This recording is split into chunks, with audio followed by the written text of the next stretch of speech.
Hey guys, ಎಲ್ರಿಗೂ ನಮಸ್ಕಾರ. Welcome back to Saga Stories. Mumbai Indians probable release ಪ್ಲೇಯರ್ಸ್ಗಳನ್ನ analyse ಮಾಡುವಂತ ಸಮಯ. ಆಸ್ ಪರ್ ದ ರಿಪೋರ್ಟ್ಸ್ ಈ ಹೆಸರುಗಳು ಮುಂಬೈ ಇಂಡಿಯನ್ಸ್ ಇಂದ ಸೌಂಡ್ ಆಗ್ತಾ ಇದೆ. ಈ ಪ್ಲೇಯರ್ಸ್ಗಳು ರಿಲೀಸ್ ಆಗ್ಬೋದು ಅಂತ. ಏನಂತ ಬಿಗ್ಗೆಸ್ಟ್ ರಿಲೀಸ್ ಏನು ಮಾಡ್ತಾ ಇಲ್ಲ ಮುಂಬೈ ಇಂಡಿಯನ್ಸ್ ಈ ಸೀಸನ್ಗೆ ಅಂತ ಅನ್ನಿಸ್ತಾ ಇದೆ. ಆಕ್ಷನ್ಗೂ ಕೂಡ ಅಂಥ ಮಟ್ಟಿಗೆ ಹೆವಿ ದುಡ್ಡನ್ನ ಇಟ್ಕೊಂಡು ಹೋಗೋದಿಲ್ಲ ಅಂತ ಅನ್ನಿಸಿದೆ ಮೇಲ್ನೋಟಕ್ಕೆ ನೋಡ್ತು ಅಂದರೆ. ಈ KKR ಅವರು ಜೊತೆಗೆ ರಾಜಸ್ಥಾನದವರು ಇವರೆಲ್ಲ ಜಾಸ್ತಿ ದುಡ್ಡನ್ನ ಇಟ್ಕೊಂಡು ಹೋಗುವಂಥ ಲಕ್ಷಣಗಳಿದೆ. ಇವರು ಸ್ವಲ್ಪ ಕಮ್ಮಿ ಅಮೌಂಟ್ನ ಇಟ್ಕೊಂಡು ಹೋಗೋ ಥರ ಕಾಣಿಸ್ತಾ ಇದೆ. ಲಾಸ್ಟ್ ಸೀಸನ್ ಬೆಟ್ರಾಗೇನೋ ಪರ್ಫಾರ್ಮ್ ಮಾಡೋರು, ಏನಂತ ಕಳಪೆ ವರ್ಷಾಗೇನೋ ಪರ್ಫಾರ್ಮ್ ಮಾಡಿಲ್ಲ. ಅದರಿಂದ ಡಿಸೆಂಟಾಗೇನಿದೆ ಸ್ಕ್ವಾಡು. ಸೊ ಕೋರ್ನ ಮೇಂಟೈನ್ ಮಾಡೋಣ ಅಂತಲೇ ಅನ್ಕೊಂತಿರ್ತಾರೆ. ಏನೋ ಚಿಲ್ಲರಪಲ್ಲರ ಗಿರಾಕಿಗಳಿರ್ತಾರಲ್ಲ, ಏನು ಯಾತಕ್ಕೂ ಬರದೇ ಇರೋರು ಅವ್ರನ್ನ ರಿಲೀಸ್ ಮಾಡುವಂಥ ಸಾಧ್ಯತೆ ಕಾಣಿಸ್ತೈತೆ. ಸಾಧ್ಯತೆ ಏನೇನು ಯಾತಕ್ಕೂ ಬರೋದಿಲ್ಲ ಅಂತ ಅಂದರೆ ಅಬ್ವಿಯಸ್ ರಿಲೀಸ್ ಮಾಡಲೇಬೇಕು. ಸೊ ನನ್ನ ಪ್ರಕಾರ ಆ್ಯಂಡ್ ರಿಪೋರ್ಟ್ಸ್ ಪ್ರಕಾರ ಈ ಪ್ಲೇಯರ್ಸ್ಗಳ ಹೆಸರು ಕೂಡ ಸೌಂಡ್ ಆಗ್ತಾ ಇದೆ, ಈ 5 ಜನದ ಪ್ಲೇಯರ್ಸು. ಸೊ ಒಬ್ಬೊಬ್ಬರನ್ನ ನೋಡೋಣ ಯಾರ್ಯಾರು ಅಂತ. ಕೆಳಗಿಂದ ಬರ್ತೀನಿ ನಾನು, ಡಬಲ್ ಮೀನಿಂಗ್ ಅಲ್ಲ, ಅಂದರೆ ಬಾಟಮಿಂದ ಬರ್ತೀನಿ. ಫಸ್ಟ್ ಪ್ಲೇಯರ್ ಯಾರು ಅಂತ ಅಂದರೆ ಇಟ್ಸ್ ವಿಲಿಯಮ್ ಲಿಜಾರ್ಡ್ ವಿಲಿಯಮ್ಸು. ಸೊ ಈ ಸೌತ್ ಆಫ್ರಿಕನ್ ಪ್ಲೇಯರ್ನ ಇವ್ರು 75 ಲಕ್ಷ ಕೊಟ್ಬಿಟ್ಟು ತೊಗೊಂಡಿರ್ತಾರೆ. ಒಂದು ಮ್ಯಾಚ್ನು ಕೂಡ ಆಡಿಸಿಲ್ಲ ಇವ್ರನ್ನ. ಜಸ್ಟ್ ನೆಟ್ಸಲ್ಲಿ ಮಾತ್ರ ಅವ್ರಿಗೆ ಪ್ರಾಕ್ಟೀಸೇಷನ್ ಕೊಡೋದಾಗಿತ್ತು ಅಷ್ಟೇ. ಸೊ ಏನಕ್ಕೂ ಒಂಥರ ಬ್ಯಾಕಪ್ ಪ್ಲೇಯರ್ ಆಗಿನ ತಗೊಂಡಿದ್ರು ಅಂತ ಅನ್ಕೊಳ್ಳಿ. ಬಟ್ ಏನಾದ್ರು ಒಂದು ಸ್ವಲ್ಪ ಇಂಪ್ಯಾಕ್ಟ್ ಆದ್ರೂ ಮಾಡಬೇಕಲ್ಲ. ಅಟ್ಲೀಸ್ಟ್ ಏನಾದ್ರು ಒಂದು ಮ್ಯಾಚ್ ಆಡ್ಸೋ ಥರನಾದ್ರೂ ಏನಾದ್ರು ಒಂದು ಇಂಪ್ಯಾಕ್ಟ್ ಮಾಡಬೇಕಲ್ಲ. ಯಾವುದೂ ಕೂಡ ಮಾಡಿಲ್ಲ ಇವರು. ಅದಕ್ಕೋಸ್ಕರ ಲಿಜಾರ್ಡ್ ವಿಲಿಯಮ್ಸ್ನ ಬೇಡಪ್ಪ ಶಿಷ್ಯ. ಆ್ಯಂಡ್ ಸೌಂಡು ಕೂಡ ಇಂಟರ್ನ್ಯಾಷನಲ್ ಸರ್ಕ್ಯೂಟಲ್ಲಿ ಅಷ್ಟೊಂದೇನು ಮಾಡ್ತಾ ಇಲ್ಲ ಇವರು. ಅದರಿಂದ ಬೇಡ ಶಿಷ್ಯ, ನೀನು ಹೋಗ್ಬಿಡುಗರು, 75 ಲಕ್ಷ ನಮಗೆ ಉಳಿತದೆ, ಬೇರೆ ಪ್ಲೇಯರ್ ಮೇಲೆ ಹಾಕ್ತೀವಿ ನಾವು, ಬೇರೆ ಪ್ಲೇಯರ್ ಇನ್ವೆಸ್ಟ್ ಮಾಡ್ತೀವಿ ನಾವು. ಹೌದು, ಓವರ್ಸೀಸ್ ಪ್ಲೇಯರ್ 75 ಲಕ್ಷ ಅಂತಂದರೆ ಚೀಪ್ ಪ್ರೈಸೇನೆ. ಬಟ್ ಆದರೂ ಬೇರೆ ಪ್ಲೇಯರ್ಗಳು ಚೆನ್ನಾಗಿರೋರು ಬಂದಿರ್ತಾರಲ್ಲ, ಒಂದು ವರ್ಷ ಆಗ್ತಾ ಇದ್ದಂಗೆ ಹೊಸ ಟ್ಯಾಲೆಂಟ್ಗಳು ಉಟ್ಕೊಂಡಿರ್ತಾರೆ. ಸೊ ಅದರಿಂದ ಬೇರೆಯವ್ರನ್ನ ಟಾರ್ಗೆಟ್ ಮಾಡ್ತಾರೆ ಅಂತ ಅನ್ಕೊಂಡಿದ್ದೀನಿ. ಆ್ಯಂಡ್ ಸೆಕೆಂಡ್ ಪ್ಲೇಯರ್ ಇಟ್ಸ್ ಅಲ್ಲಾ.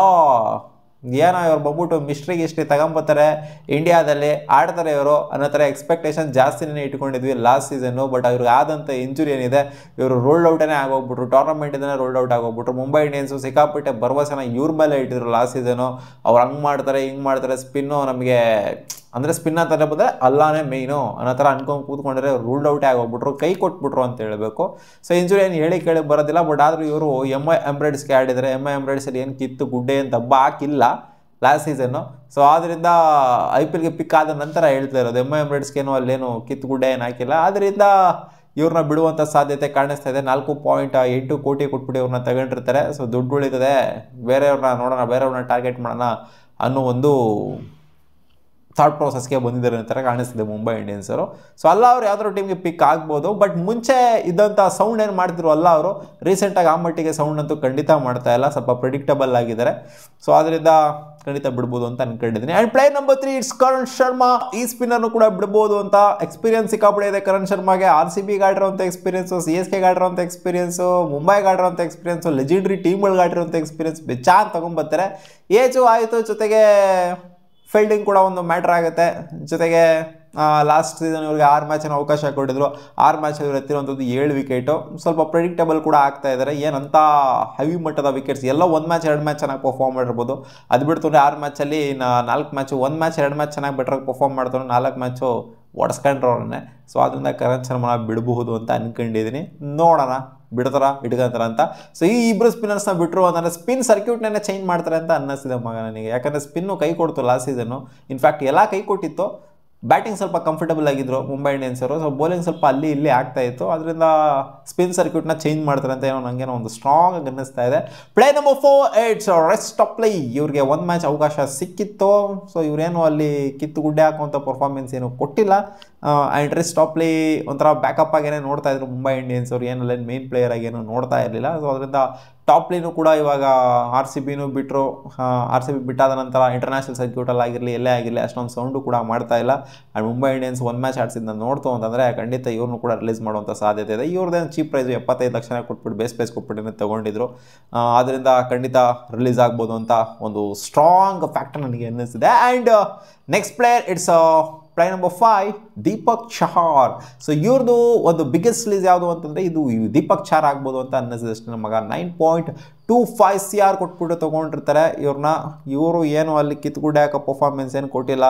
11 ವಿಕೆಟ್ನ ಎತ್ತಿದ್ದಾರೆ. 14 ಮ್ಯಾಚಲ್ಲಿ ಆಡಿರುವಂಥ ದೀಪಕ್ ಚಹಾರು 11 ವಿಕೆಟ್ ಮಾತ್ರ ಎತ್ತಿದ್ದಾರೆ. ಆದ್ದರಿಂದ ಇದು ಓ ಪ್ಲಸ್ ಪ್ರದರ್ಶನ ಆಸೆ ಬೌಲರ್ ನೋಡ್ತು ಅಂತಂದರೆ. ಆ್ಯಂಡ್ ಎಕಾನಮಿ ಕೂಡ ಅಷ್ಟಕ್ಕಷ್ಟೇ ಇದೆ.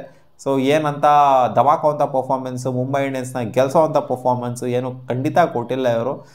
ಎಕ್ಸ್ಪೀರಿಯನ್ಸ್ ಇದೆ ಅನ್ನೋ ಮಾತ್ರಕ್ಕೆ, ಸ್ವಿಂಗ್ ಚೆನ್ನಾಗಿ ಮಾಡ್ತಾರೆ ಅನ್ನೋ ಮಾತ್ರಕ್ಕೆ ಇವ್ರಿಗೆ ಅವಕಾಶನ ಕೊಟ್ಟಿದ್ರು ಅಷ್ಟೇ. ಇವ್ರಿಗಿನ ಬೆಟ್ರಾಗಿ ಪರ್ಫಾರ್ಮ್ ಮಾಡಿರುವಂಥ ಪ್ಲೇಯರ್ಸು ಸಿಕ್ಕಾಪಟ್ಟೆ ಡೊಮ್ಯಾಸ್ಟಿಕ್ ಸರ್ಕ್ಯೂಟಲ್ಲಿ ಸಿಗ್ತಾರೆ, ಹೊಸ ಪ್ಲೇಯರ್ಸ್ಗಳು. ಸೊ ಅದರಿಂದ ಅವ್ರನ್ನ ಟಾರ್ಗೆಟ್ ಮಾಡ್ತಾರೆ. ಇವ್ರನ್ನ ಬಿಟ್ಟು 9.25 ಕೋಟಿಗಂತೂ ಖಂಡಿತ ಹೊರ್ತಲ್ಲ.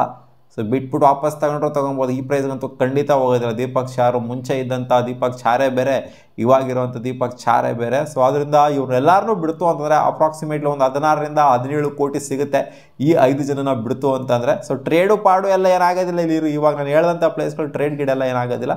ಸೊ ಇವ್ರನ್ನ 5 ಜನನ ಬಿಡ್ತು ಅಂದರೆ 16 ಕೋಟಿ ಸಿಗುತ್ತೆ. 5 ಜನನೇ ಬಿಡ್ತಾರೆ ಅಂತೆಲ್ಲ, ಇನ್ನೂ ಬೇರೆ ಪ್ಲೇಸ್ಗಳನ್ನೂ ಕೂಡ ಬಿಡಬಹುದು.